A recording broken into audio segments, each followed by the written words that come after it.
रुग्णालय की गुंडांचे अड्डे? भरदुपारी रुग्णालयाच्या आवारात 15 जणांचा राडा, प्रशासनाचा हलगर्जीपणा चव्हाट्यावर.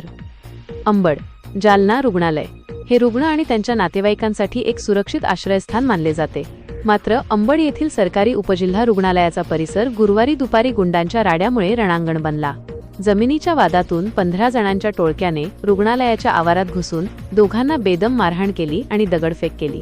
या हिंसक प्रकारामुळे उपचारासाठी आलेल्या रुग्णांमध्ये आणि नातेवाईकांमध्ये कमालीची भीती पसरली असून दवाखाना प्रशासनाच्या ढिसाळ कारभारावर आता गंभीर प्रश्नचिन्ह निर्माण झाले आहे. नेमकी घटना काय? मिळालेल्या माहितीनुसार राहुवाडी तांडा येथील संपत लक्ष्मण राठोड आणि ताराचंद बाबू राठोड, अर्जुन किसन राठोड यांच्यात जमिनीच्या कारणावरून जुना वाद होता. हा वाद मिटवण्यासाठी जून 11 रोजी गावात बैठक झाली होती, परंतु ती फिसकटली. त्यानंतर तक्रार नोंदवण्यासाठी संपत राठोड अंबड पोलीस ठाण्यात गेले होते. तेथून ते पुढील वैद्यकीय उपचारासाठी अंबड येथील सरकारी रुग्णालयात दाखल झाले. याचवेळी तोडगा काढण्याच्या निमित्ताने ते आणि बंडू बर्जू चव्हाण रुग्णालयात चर्चा करत असताना अचानक 15 जणांच्या टोळक्याने तेथे धडक दिली.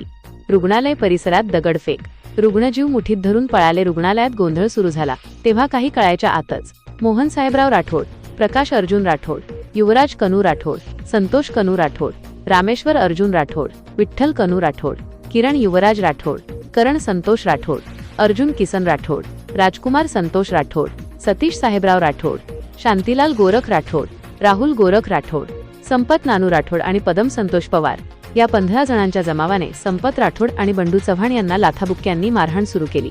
यावेळी जमावाने हातात दगड घेऊन दगडफेक केल्याने रुग्णालयात उपचार घेणारे रुग्ण, गरोदर स्त्रिया आणि लहान मुले जीव मुठीत धरून सुरक्षित ठिकाणी पळू लागली.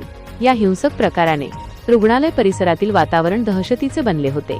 प्रशासनाचा हलगर्जीपणा चव्हाट्यावर. भरदुपारी रुग्णालयाच्या आवारात इतका मोठा राडा सुरू असताना दवाखाना प्रशासन आणि सुरक्षा रक्षक नेमके काय करत होते, असा संतप्त सवाल आता उपस्थित केला जात आहे. रुग्णालयात प्रवेशद्वारावर कडक सुरक्षा असणे गरजेचे असताना गुंडांचे टोळके शस्त्रास्त्रांसह किंवा दगडफेक करत आत कसे घुसले? दगडफेक होत असताना प्रशासन मूकदर्शक का होते?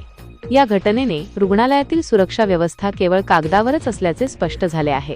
पोलिसांकडून गुन्हा दाखल. या प्रकरणी अंबड पोलीस ठाण्यात संबंधितांविरुद्ध गंभीर कलमान्वये गुन्हा दाखल करण्यात आला आहे. पोलीस पुढील तपास करत आहेत. मात्र या घटनेमुळे अंबडमधील सरकारी आरोग्य यंत्रणेच्या सुरक्षेचा प्रश्न ऐरणीवर आला आहे. रुग्णांच्या सुरक्षिततेची जबाबदारी असणारे रुग्णालय प्रशासन या प्रकाराची जबाबदारी घेणार का आणि भविष्यात अशा घटना रोखण्यासाठी काय उपाययोजना करणार, याकडे आता संपूर्ण शहराचे लक्ष लागले आहे. रुग्णांच्या सुरक्षेसाठी रुग्णालयात त्वरित कडक पोलीस बंदोबस्त तैनात करण्याची मागणी जोर धरत आहे.